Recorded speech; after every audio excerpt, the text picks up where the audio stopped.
For most of history, we believed motivation was simple. Reward the behavior you want, punish what you don't. It worked for factories, for schools, for systems built on obedience. But something started to change. The world evolved, and suddenly the old formula no longer fit. In a small Wisconsin laboratory, psychologist Harry Harlow made a discovery that broke every rule.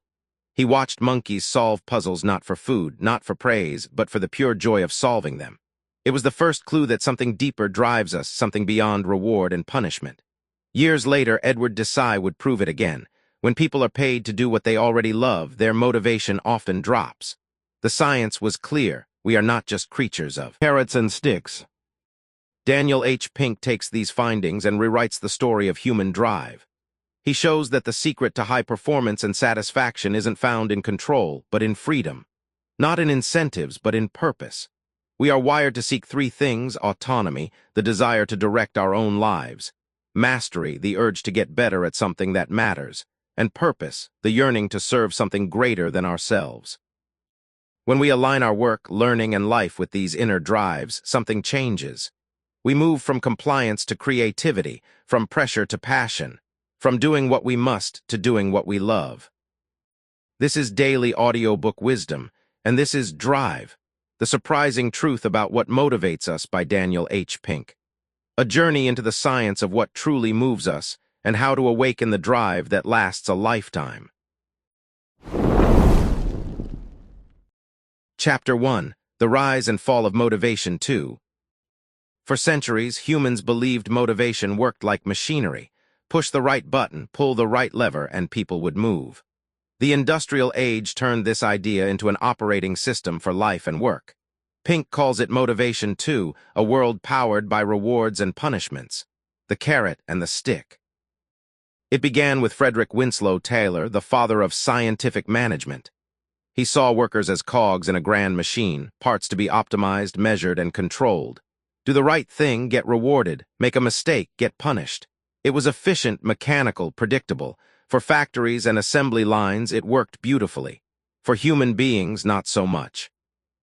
Because as the world changed, as our work became less about repetition and more about creativity, Motivation 2 began to fail. What once inspired obedience now killed innovation. What once drove productivity now suffocated purpose. Pink shows us the cracks through stories and science. When people are paid more to think creatively, they often perform worse. When children are rewarded for drawing, they stop drawing for fun. When employees are pressured to hit targets, they cut corners instead of caring. The very tools that built the industrial world are now breaking the modern one. What Daniel Pink reveals is not just a flaw in management, but a flaw in how we understand ourselves. Humans aren't horses chasing carrots. We're explorers searching for meaning. Builders craving mastery. Dreamers who long to create, not just comply. The time has come for a new system, one that doesn't treat motivation as a force to be manipulated, but as a spark to be unleashed. A new operating system built on autonomy, mastery, and purpose. The next evolution, Motivation 3. This is Daily Audiobook Wisdom Chapter 1, The Rise and Fall of Motivation 2. A reminder that control can produce obedience, but only freedom creates greatness. Chapter 2, 7 Reasons Carrots and Sticks Don't Work. For decades, we've been told that if you want better results, just use bigger carrots and sharper sticks. Offer rewards for good behavior, punish for bad, and motivation will follow. But what Daniel Pink discovered is both surprising and liberating. It doesn't work anymore. In fact, it often makes things worse. The first problem is focus. External rewards narrow our vision. They make us chase what's rewarded and ignore what matters. When the goal becomes the reward itself, creativity dies. We stop exploring, we start performing. Second, rewards can crush curiosity. When we're paid to do what we love, we stop loving it. The joy of learning turns into a transaction. We no longer ask, "What can I create?" We ask, "What will I get?" Third, carrots and sticks distort behavior. They teach people to play the game, not to master it. Employees hit metrics, not meaning. Students chase grades, not growth. Parents bribe obedience instead of building character. Fourth, they can build addiction.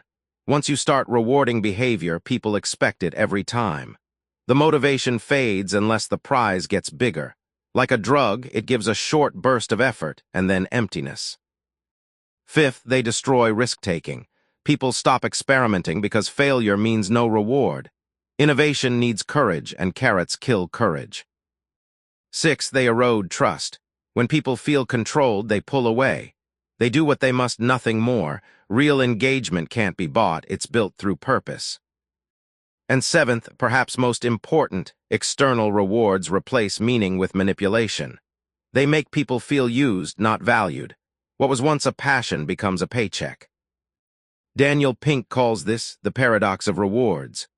What works for simple, mechanical tasks fails for complex, creative ones. In a world that demands imagination, autonomy, and problem-solving, carrots and sticks are not tools, they are traps. The answer is not more control, but more freedom, not bigger bonuses, but deeper purpose. Motivation is not a lever to pull, it's a fire to nurture. This is Daily Audiobook Wisdom Chapter 2, 7 Reasons Carrots and Sticks Don't Work. A reminder that what truly moves us can't be bought, it must be believed. Chapter 3, Type I and Type X Behavior. In the old world of work, motivation was driven by rewards. You worked for money, status, or recognition, external forces that told you your worth. Daniel Pink calls this Type X behavior, where X stands for extrinsic motivation. It's what fuels people to perform for approval, prizes, or power. But it has a cost. It burns out, it controls, and it never truly satisfies. Then there's Type I behavior, where I stands for intrinsic. It's not about what you get, but who you become. Type I people are fueled by curiosity, creativity, and challenge. They do things not for applause, but for meaning. They take joy in mastery itself. Pink explains that Type I people outperform Type X not because they work harder, but because they care deeper. When effort becomes expression, when work feels like play with purpose, performance follows naturally. They don't need a boss to push them because they're already pulled by passion. But here's the good news. Type I behavior isn't rare. It's not reserved for artists or geniuses. It's human nature, our default setting, buried beneath layers of external pressure. Every one of us was born curious, creative, and driven to explore. Over time, society teaches us to trade joy for judgment, meaning for money, autonomy for approval. To reclaim Type I motivation, we must shift how we define success. It's not about climbing ladders, but building something worth standing on. It's about doing work that aligns with purpose, not just paychecks. When we feed our intrinsic drive, we stop asking, "What do I get?" and start asking, "What can I give?" This is Daily Audiobook Wisdom Chapter 3, Type I and Type X Behavior. A reminder that the best motivation doesn't come from outside, it comes from within. Chapter 4, Autonomy. Imagine waking up every day not because you have to, but because you want to. No alarm clock dragging you out of bed, no boss watching over your shoulder, just the quiet fire of purpose pulling you forward. That's autonomy, the freedom to direct your own life. Daniel Pink calls it one of the 3 pillars of true motivation, and it's what turns routine into meaning. For too long, organizations have believed that control leads to results, but control only creates compliance. Autonomy creates engagement. When people are trusted to choose how they work, when they work, and what they work on, something remarkable happens. They stop working for approval and start working for excellence. Pink shows how companies like Atlassian and Google unleashed innovation through freedom. Atlassian gave engineers 24 hours to work on anything they wanted, and those FedEx days delivered some of their best ideas. Google's famous 20% rule led to Gmail and AdSense.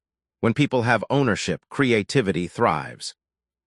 Autonomy doesn't mean chaos, it means trust. It means giving people a framework, then letting them find their own way through it. Because real motivation doesn't need micromanagement, it needs meaning. And meaning can't be forced. It can only be discovered through freedom. Pink reminds us that autonomy exists in 4 dimensions: task, time, technique, and team. The freedom to choose what you work on, when you work, how you do it. and who you do it with. When even one of these dimensions opens, energy returns. Autonomy transforms workplaces into playgrounds of purpose. It turns employees into creators. It replaces fear with flow. Because when people are free to own their work, they start to own their future. This is Daily Audiobook Wisdom Chapter 4, Autonomy. A reminder that control might keep you efficient, but freedom makes you extraordinary. Chapter 5, Mastery. Mastery, the quiet, endless pursuit of getting better at something that matters. Daniel Pink says that while Motivation 2 required compliance, Motivation 3 demands engagement. And engagement begins with mastery, the desire to improve, to learn, to refine. It's not about reaching perfection, but about finding joy in progress. True mastery begins with what psychologists call flow, those rare, precious moments when time disappears and we're completely absorbed in what we do. The task is neither too easy nor too hard. It sits perfectly in the Goldilocks zone, just challenging enough to stretch us but not enough to break us. That's where growth lives. But mastery comes with paradox. It is both beautiful and brutal. It requires us to see our abilities not as fixed, but as infinitely improvable. It demands grit, the willingness to fall short again and again, to embrace deliberate practice, to stay in the discomfort of not yet. Pink calls mastery an asymptote, a line you can approach forever but never quite reach. The closer you get, the harder it becomes. That's why mastery is both frustrating and alluring. It humbles the ego, yet ignites the soul. It teaches us that greatness is not a moment, it's a motion. In workplaces that understand this, people are encouraged to grow, not just perform. They are challenged with tasks that push their edge, mentored with patience and measured by progress, not perfection. Because mastery thrives where learning is loved, not feared. To master something is to love the process more than the prize. It's to wake up each day asking, how can I be better than yesterday? Mastery isn't about beating others, it's about becoming your truest self. And in that pursuit, every step, every stumble, every small win matters. This is Daily Audiobook Wisdom Chapter 5, Mastery. A reminder that perfection is an illusion, but progress is a choice you make every single day. Chapter 6, Purpose. There's something inside every human being that hungers for meaning. Beyond the paycheck, beyond the applause, beyond the goals we chase, lies a quiet question. Why does this matter? Daniel H. Pink calls this the third element of true motivation, purpose. It's the deepest drive we have, the desire to do what we do in the service of something larger than ourselves. Autonomy gives us freedom, mastery gives us growth, but purpose gives us direction. It connects our daily effort to a greater mission, transforming work from a chore into a calling. It's the difference between making a living and making a life. Pink explains that people who find purpose in their work are more persistent, more creative, and more fulfilled. They don't just survive the grind, they transcend it. They see their tasks not as boxes to check, but as contributions to something meaningful. When what you do aligns with who you are, effort stops feeling like effort. In a world obsessed with metrics and performance, purpose reminds us of what truly matters. It's why great teachers don't just teach, they shape lives. Why doctors don't just treat illness, they restore hope. Why creators, entrepreneurs, and dreamers keep going even when the odds are against them. Purpose fuels perseverance. Companies that understand this don't just manage employees, they inspire believers. They connect every goal to a cause, every role to a reason. They replace, how much will this make? With how much will this matter? Because meaning drives motivation deeper than money ever can. Pink reminds us that we all crave a sense of belonging and contribution, to feel that our time, energy, and struggle are part of something enduring. When we work with purpose, we stop asking, what do I get? And start asking, what can I give? And in that shift, everything changes. This is Daily Audiobook Wisdom Chapter 6, Purpose. A reminder that the most powerful motivation doesn't come from what's outside, it comes from what you believe in. Type I for individuals. 9 strategies for awakening your motivation. Motivation isn't something you find, it's something you build. Daniel Pink reminds us that we are all born curious, creative, and driven. But along the way, life teaches us to obey, to please, to perform. Type I for individuals is about reclaiming that natural spark, the fire to do what matters because it matters. Pink gives us 9 strategies. Find your flow, notice when you lose track of time. Ask what moves me, not what pays me. Set goals around growth, not applause. Do small experiments that bring joy back into your work. Take breaks not to escape, but to recharge curiosity. Say no to tasks that drain meaning. Track progress, not perfection. Surround yourself with people who inspire, not compete. And most of all, connect your effort to a larger why. Because intrinsic motivation doesn't come from pressure, it comes from purpose. When you align what you do with who you are, effort turns into energy. Every day becomes an act of creation. This is your invitation to lead yourself, not through rewards or fear, but through meaning. Type I for organizations. 9 ways to improve your company, office, or group. Great organizations don't control people. They empower them. In Type I for organizations, Pink offers 9 ways to turn workplaces into engines of engagement. Give people autonomy over what they do and how they do it. Offer time for creativity like Atlassian's FedEx Days. Encourage mastery through learning and feedback. Replace annual reviews with real conversations. Pay fairly, then focus on purpose. Share the mission clearly and often. Celebrate effort and ideas, not just outcomes. Remove unnecessary rules that block initiative. And trust your people, truly trust them.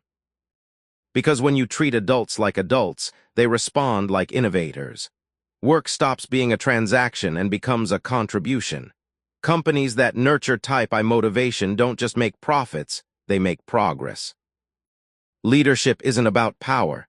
It's about creating conditions where others can thrive. The Zen of compensation, paying people the Type I way.